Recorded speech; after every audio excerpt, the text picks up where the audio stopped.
sur cet étang? Non, c'est les appels d'offres en France. Quand l'État lance des appels d'offres, c'est lui qui lance les appels d'offres. Oui, mais compte tenu que là, parce que le prix est en gros assez, ça revient à 0,7 € du watt à peu près, donc c'est... Et qu'il y a moins de dépenses sur le raccordement HTA, etc., ou de location, c'est, au dire de CNR, c'est quelque chose qui est économiquement avantageux pour eux. Donc vis-à-vis, ça répond plus facilement aux appels d'offres que tout ce qui avait été fait précédemment. Il faut rappeler aussi, c'est que tout ce qui est production d'énergie en France, c'est pas le photovoltaïque ni l'éolien qui paye le raccordement au réseau. Voilà. Non, mais ok. Mais... C'est pour la pomme d'Enedis. Oui. Ou RTE. Ou RTE. Enfin bon. Attendez, quitte à ce qu'il y ait du photovoltaïque de fait en France, est-ce qu'on considère que c'est une bonne solution ou au contraire c'est une mauvaise solution par rapport aux autres possibilités? Moi, effectivement, mettre des panneaux photovoltaïques sur des champs ou d'autres surfaces comme ça paraît pas tellement judicieux. Si ça, c'est une friche dont personne ne sert, c'est pas complètement idiot. En plus, ça, si c'est moins cher à installer, bah, pourquoi pas, ça coûte moins cher à la collectivité. Donc, globalement, quel est votre avis sur ces projets-là? Nous, Sauvons le climat, ou disons, je parle à mon nom personnel, je pense que ces projets-là sont... On va faire Sauvons le climat, alors. Mais je n'ai pas demandé la permission au président ou au bureau. Non, mais bon, on sait bien à Sauvons le climat, si vous voulez, que en France, du moins, à cause du nucléaire, le solaire peut avoir un usage, enfin un bénéfice, disons, minime, mais on ne peut pas le déployer éternellement. Jusqu'à un certain point, ça peut être un élément, disons, jouable. Mais quand on parle de l'éolien, parce que pour le moment, on ne parle pas beaucoup de photovoltaïque, parce qu'il est quand même beaucoup moins développé que l'éolien, et qu'on a entendu parler, comme tout le monde, qu'il faut multiplier par 3 l'éolien avant 2030. L'éolien, il y en a bien de trop. Il y en aura bien de trop. Aujourd'hui, on estime que l'éolien actuel, ça pourrait suffire, parce que, comme vous le savez, pour équilibrer consommation égale production d'électricité, la règle de faire la loi de la physique, on est obligé de mettre les 2 tiers de gaz, au moins. Donc, c'est tout bénef pour l'industrie du gaz et M. Poutine, mais c'est la triste vérité. Non, mais j'entends bien. Pour le photovoltaïque, c'est pareil. J'entends bien ça, mais qu'on le veuille ou non, oui. Je pense qu'il va y avoir une certaine enveloppe consacrée à du photovoltaïque avec un objectif en puissance installée. Quitte à ce que cet objectif existe, où est-ce qu'il vaut mieux le faire? Excusez-moi, je crois on dérape un peu. D'abord, on sort du débat, du sujet, et d'autre part, ça va faire partie d'une discussion de la dernière demi-journée. Oui. Je ne pas. Quand on regarde le programme... D'accord, ok. Oui, c'est plus l'énergie que l'eau, c'est ça que tu veux dire. Oui, puis justement... Non, mais la dernière demi-journée, on va revenir au présent immédiat et à la crise de l'énergie actuelle. Donc, oui. Vous avez parlé que vous aviez installé des panneaux photovoltaïques donc, sur une école et sur une caserne de pompiers. Bon, avec les commissions de sécurité, les panneaux photovoltaïques, c'est la terreur des pompiers parce qu'il y a des problèmes de sécurité. Quand ils interviennent, ils veulent couper l'électricité donc au disjoncteur général et il y a toujours de l'électricité en amont. Tant qu'on n'a pas, à partir du moment où il y a du soleil, il y a de l'électricité. Et comment vous avez réglé ce problème avec les commissions de sécurité? Parce que moi je l'ai eu, effectivement, je n'ai pas pu en implanter à un moment donné parce que les pompiers étaient intervenus en disant nous, on est incapable d'assurer la coupure totale de l'électricité dans le bâtiment avant d'intervenir. En journée, en nuit, il n'y a pas de problème. Hein. Mais donc voilà. Est-ce que vous avez eu un sujet, un problème sur ce sujet? Parce que quand tu dis c'est affectif dans mon oreille, quand tu as dit que ça avait été installé sur une caserne de pompiers. Parce que moi, j'ai toujours essayé de poser des questions, y compris à des pompiers. Qu'est-ce que vous faites quand il y a le feu dans une maison qui a des panneaux solaires? Jamais eu de réponse. Ouais. Donc j'aimerais que tu la poses à ton responsable des casernes de pompiers. Alors moi, ma réponse, c'est que, je ne sais plus si c'était en 2009 ou un truc comme ça, quand je les ai posés, 2008, par là, la question ne se posait pas.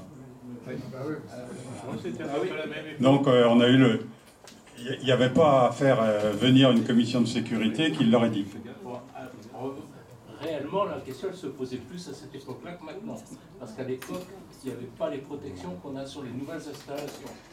Les installations récentes, depuis quelques années, alors je ne saurais pas dire la date, mais qui utilisent non plus des onduleurs centraux, mais des micro-onduleurs, ou un autre système qui sont par panneau, ils appellent des optimiseurs, ont un système de détection automatique de surchauffe. Alors incendie encore plus, bien sûr, mais surchauffe parce que ça peut être une connexion qui surchauffe et qui automatiquement, alors ne coupe pas à zéro, mais rend le voltage maximal sur le système à quelque chose égal à quelques volts.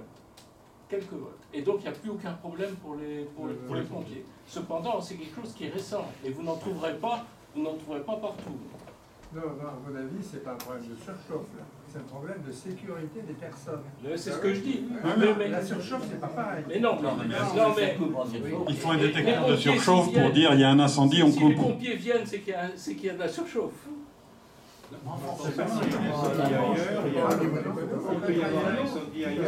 Oui, mais s'il y a un incendie, comment ils interviennent et qu'ils ont besoin de couper le courant? Bon, ben là, les nouveaux panneaux l'ont automatiquement. Parce que forcément, J'avais une question à poser. Il y a quand même deux chiffres sur lesquels je suis étonné, même dubitatif. C'est le chiffre, 2,6 MW crête. 2,6 MW crête installés, pourquoi pas. Mais quand tu as, quelque part, tu as prononcé le chiffre, je ne l'ai plus exactement, mais c'est peu importe, de 2 et quelques hectares. Et ça, moi, j'ai toujours entendu, j'ai visité une ferme solaire, etc., et j'avais retenu que 3 chiffres, 1 MW crête, 1 hectare. Oui, si, ça marche. Pardon, excuse-moi. 1 hectare de... Oui. Non, excuse-moi. Non, mais je confonds avec autre chose. C'est après 3 hectares d'emprise. Bon, 2 et 5, oui, si, ça marche. C'est l'ordre de grandeur. Ouais. Parce que ça, c'est intéressant comme chiffre. 1 hectare de... 1 mégawatt crête, 1 hectare de surface de panneau, 3 hectares d'emprise. Alors, après, c'est... Bon, c'est... Oui, mais... Non, mais là, tu vas avoir... Ce que je comprends pas bien, c'est-à-dire que ça va être... une surface complète de panneaux, cette forme. Alors qu'effectivement, quand c'est au sol, il y a forcément des cheminements qui oui. Non, alors excuse-moi, j'ai fait une confusion. J'ai fait une confusion, c'est bien de 2 et 2. Ils sont pas inclinés, là? Ils sont horizontaux ou inclinés? Ils sont horizontaux. Donc c'est moins bon en termes de rendement. Oui, bien sûr. Bien sûr. Il doit y avoir une redevance d'occupation du domaine public ou bien une location du terrain ou comment c'est gratis? C'est les 4100 € que vous voyez pour l'IFER. Donc c'est juste celui-là pour 4 hectares. De les nettoyer.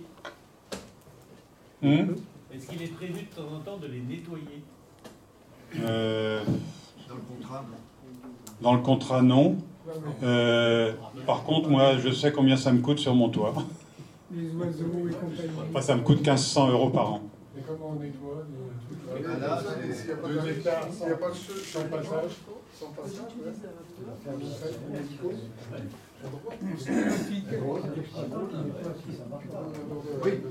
Moi, je pense qu'on doit pouvoir donner un coup de balai brosse, enfin de balai.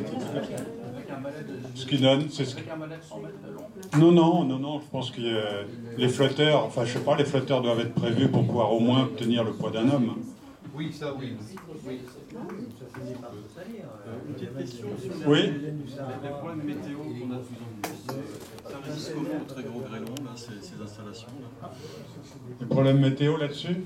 Oui. Les grêlons. Ah, les grêlons. Les grêlons, oui. PV en général. Ouais. Évidemment, si les grêlons sont de la taille de mon poing, ça fera du dégât partout, c'est sûr. Mais des grêlons comme ça, sur une grosse plaque, enfin je sais pas, les plaques de verre de panneaux, on n'entend pas trop parler. Enfin, moi, j'ai jamais eu de panneau brisé par les grêlons dans mon village. Les normes, c'est 3 cm. Grêlon de 3 cm, le panneau doit tenir un tel grêlon. Oui. Mais au-dessus, non. Problème d'ancrage. Comment dimensionne-t-on les ancrages? J'ai pas eu la réponse. Oui. J'ai une remarque, plus qu'une question. On pose toute la responsabilité du retraitement des matériaux par une compagnie qui s'appelle la Sorène. Est-ce que la Sorène va faire la même chose que les compagnies qui sont en charge du recyclage des téléviseurs? C'est-à-dire? C'est-à-dire que les compagnies en charge de téléviseurs achètent des grands hangars, remplissent le hangar à fond, recyclent 1 à 2% des produits, et quand le hangar est rempli, déclarent forfait et sont insolvables. Laurence, tiens, à côté de chez toi, tu vas voir si c'est du pipeau ou pas.